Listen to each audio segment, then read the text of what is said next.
7:10. Thanks for hitting the record button, Mike. We have established a quorum with myself, Jamie, Rick, and Dick Pippin. And we can all stand for the pledge.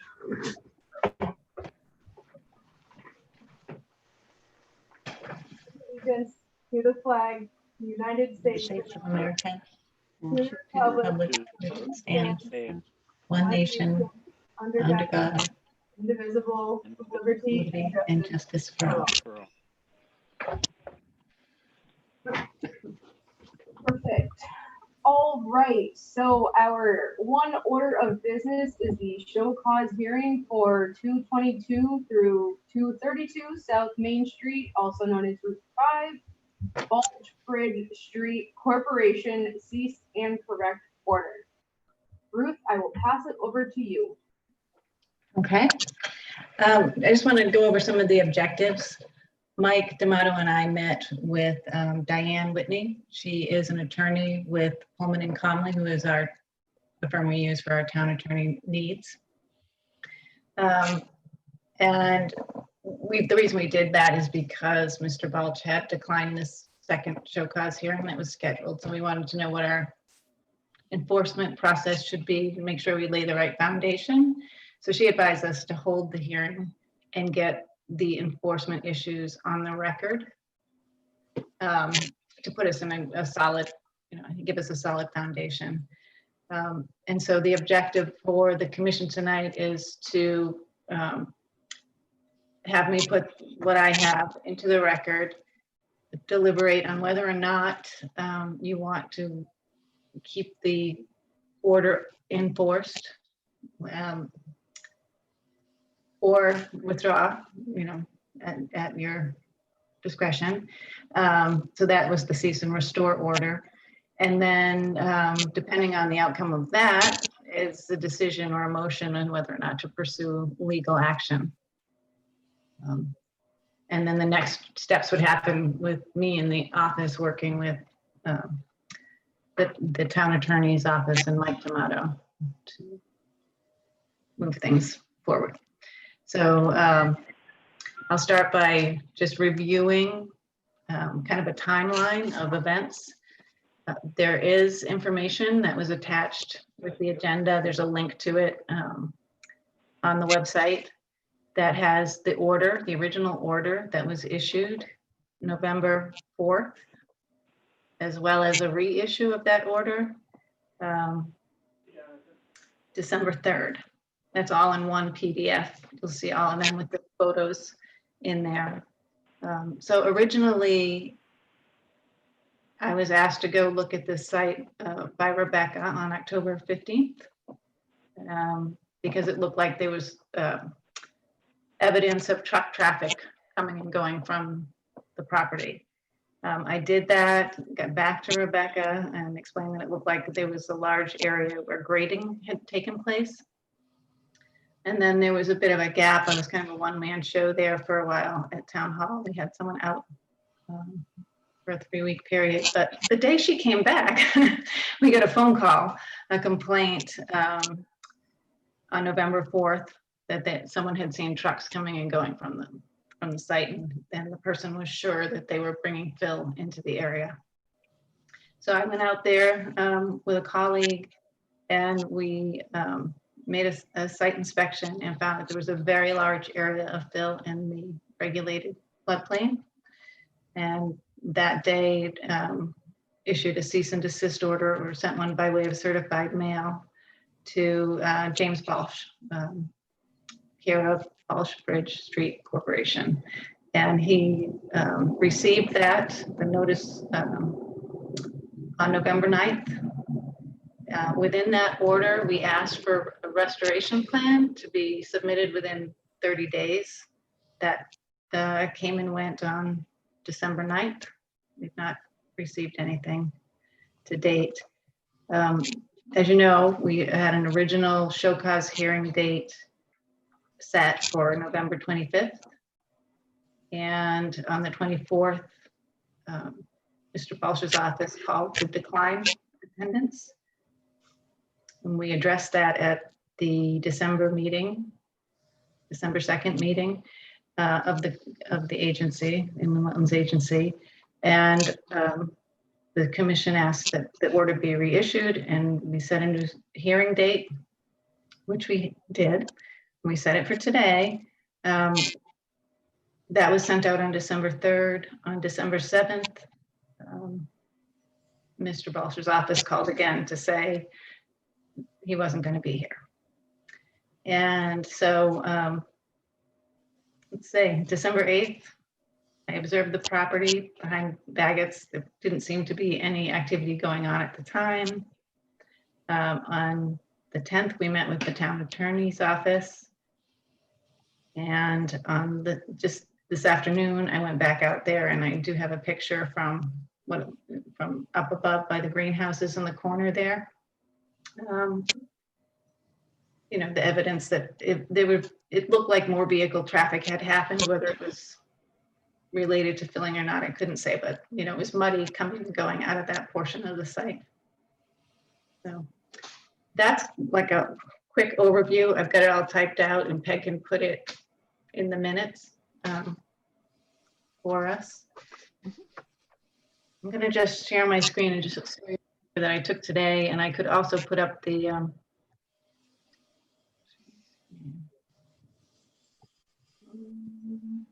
this one.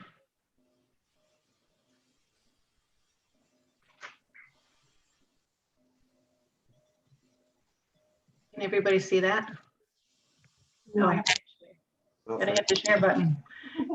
Can you see my picture? That's better. That's better. Okay. So this was taken this afternoon, and the greenhouses are over in this bottom, you know, like behind me over here. But this is the whole area of fill. If I put up, I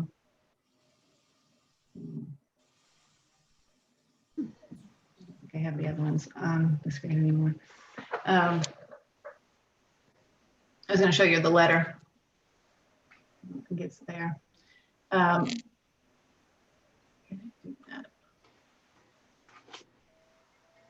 It doesn't really, I can't tell from this shot whether it more additional fill. It looks like it's been recently traveled down here. But most of the angles from the other pictures are kind of from here looking in that direction.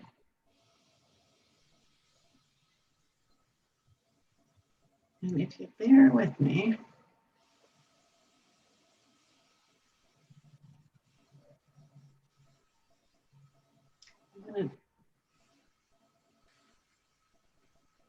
There we are.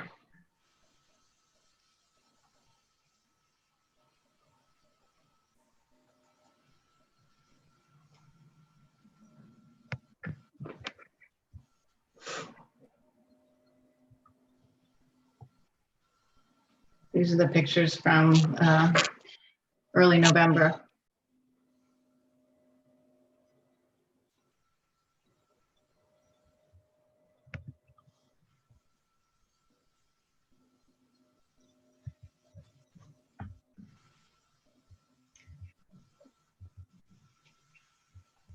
So that's the state of the state.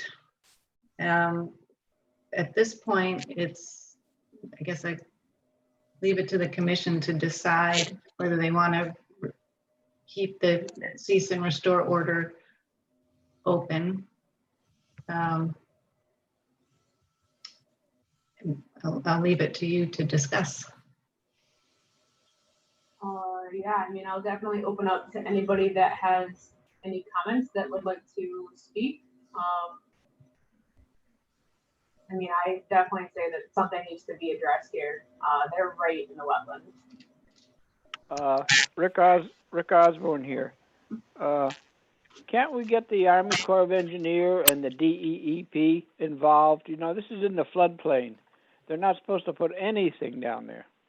True. I'm sure we can reach out to them, you know, if it's. Well, it will be necessary because we had to do it last time.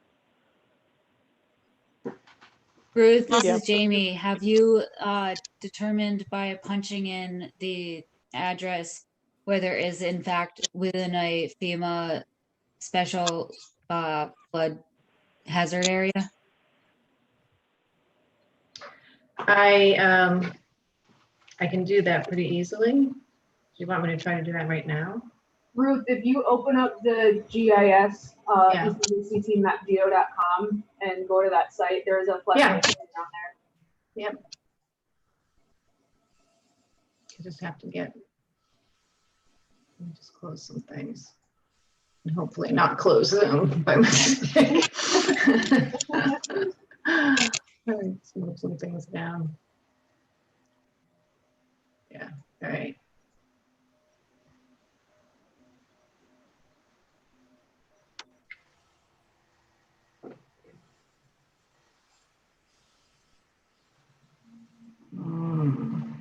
Looks like it may be within the zone AE. Oh, you got it? Yeah. Yeah, do you want me to share my screen, Ruth? I don't know why this one doesn't scroll down to the GIS. I must have the wrong link. I can share my screen if you want. Thanks. You just get back to the call.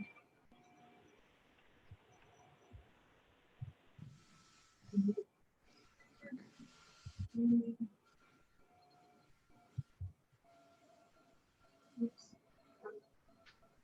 Yeah, so Jimmy is right that it is in this AE zone. It's this kind of very bright section right here. Mhm. So that is the 1% annual flood hazard zone.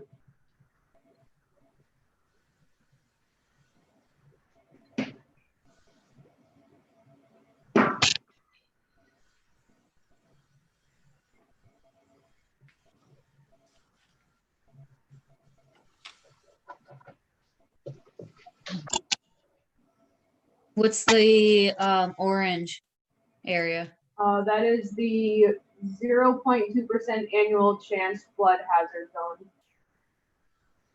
And are these like plus or minus 15 feet and or not accurate? They need like actual surveyors to go out and get the elevations to verify? Yeah, that can be something that we ask for. This data is being pulled directly from FEMA, so whatever their standards are.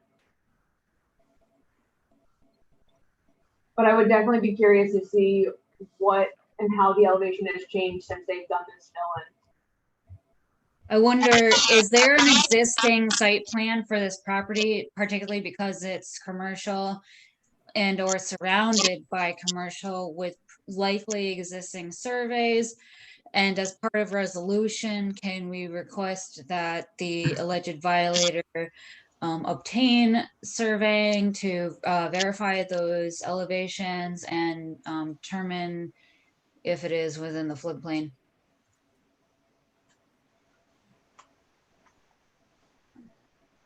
I would agree to that. I would definitely say it's worth asking. I don't know what we will get out of him, but certainly it's their own cost. They have to pay for it. It's certainly not something that we're paying for, so it's definitely dependent on them if they actually do it.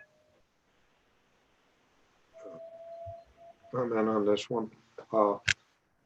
Really, any survey you get now is not going to have the pre-existing grades before this filling operation. But what has happened is it goes from the river, as you can see by her last picture that she put up, the one for today. The land actually goes from the river, comes uphill a little bit, and then back where all this filling is, it actually drops down. I think Rick can remember that. And I've been in those fields quite a few times with my truck, including stuck, because the minute you put a little water to it, it just becomes a mud pie. I mean, the grades would have to be what they were before the filling. Not really, I don't know how you do that, whether you'd have to take a soil scientist, do a couple test borings or down through the fill to see what we what violation there really is. There's certainly more than 100 yards there. Yeah, Because there are adjacent developed areas, I imagine there's something on file. I wouldn't guarantee that. There might be, because some of the stuff we'd approved upriver a little bit for the new garages and that, they did go down, and there is some of that floodplain did appear on those topos. Yeah, but not down this far, I don't think, but Yeah. certainly we're checking, so either Ruth or Peg, I'm not sure whose duty that would be, in the office, but if we can dig up some old plans, to see if we can see existing contours or elevations for that area, and then if we ask them to do a new survey, we can definitely see the difference from there. Oh, yeah. You might find something, Rick mentioned there was an earlier violation, and they ended up with the Corps of Engineers. Mhm. With the data there, which is, that's only downstream a little bit from where you're talking this time. Yeah, and it's on the burden is on the alleged violator to prove that we're wrong. So they should be doing a lot of this Mhm. legwork. Mm-hmm. I think so. Yep.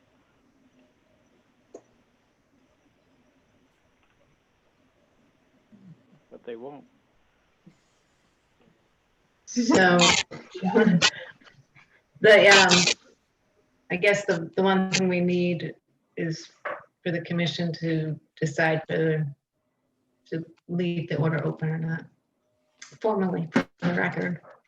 Yeah, so I think we're definitely all on board that this needs to be corrected and addressed. So I would entertain a motion to keep our violation open to continue with the process. I can make that motion then, that we keep our violation open for the Balch Bridge Street Corporation, James Balch, 222 through 232 South Main Street, East Windsor. Is there a Second. I'll second. All right, any further discussion on this? All right, well, I would entertain a motion to adjourn then. We got to vote on it. A vote on that. We have both. Yeah, all We have those more in to favor? do. Aye. Aye. Aye. Hi, sorry. Rebecca, could I just bother you who you're going to choose for a second? You had a couple of seconds there. I heard Jamie first, so I'll pick Jamie. Okay, thank you. Not that it really makes any difference. I know, just,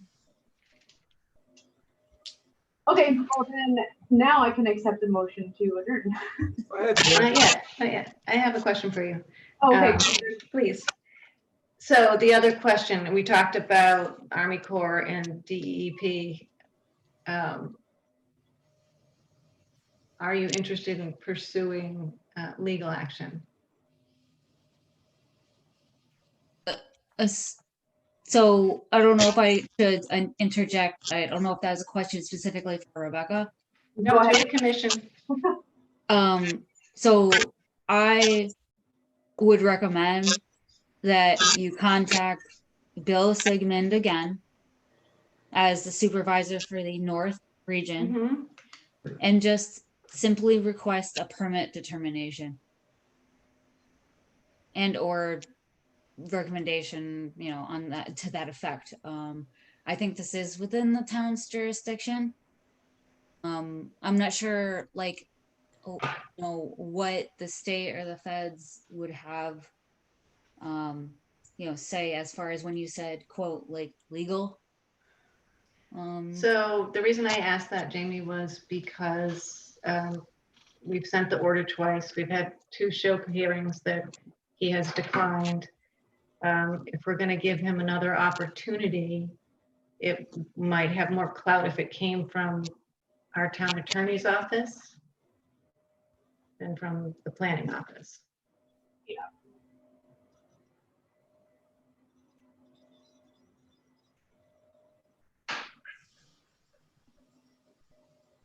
Right yeah, on. so we can ask the attorneys to reach out to them and start that conversation, however that may go.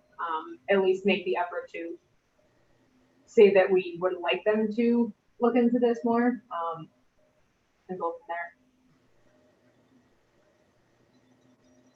That'd be a good step. And Jason's aware of all this, the rest of the board of selectmen. Is Jason aware of it? Is that what you asked? Yes, what's going on? I mean. Yeah, he's aware of this situation in the orders. As long as the board of selectmen knows what's going on, because legal fees can get expensive quick. Mm-hmm. And, you know, done by Attorney Whitney, she have no problems with whatever she says. Yeah, and we need to get the attorney involved, at this point. So I say we're good to move forward on this. Ruth, do you need anything else from us or have any other questions? Should we do a motion or just a general decision on pursuing legal action?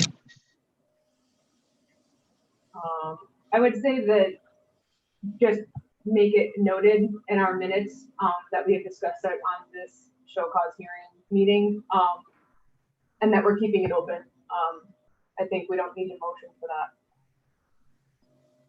Not until next meeting, maybe? Yeah, let's reach out to them and see what we get, and we can always have a motion if something's not moving forward. So just so I'm understanding you right, if I go for another letter, another reaching out, that letter I was thinking would come from the town attorney's office to Mr. Balch? Okay, Sure, I have no problem with that. okay. No sense, we can't do anymore. Yeah. Our kids are basically, Just wanted to make sure I didn't overstep what your expectation was. Yeah, nope, I expect it to get resolved, so however that happens. Okay. Fair enough. Okay, I think that's all on my list. Okay, anybody have anything else they want to add on this? No. All right, then I would entertain a motion to adjourn. go ahead, Jamie.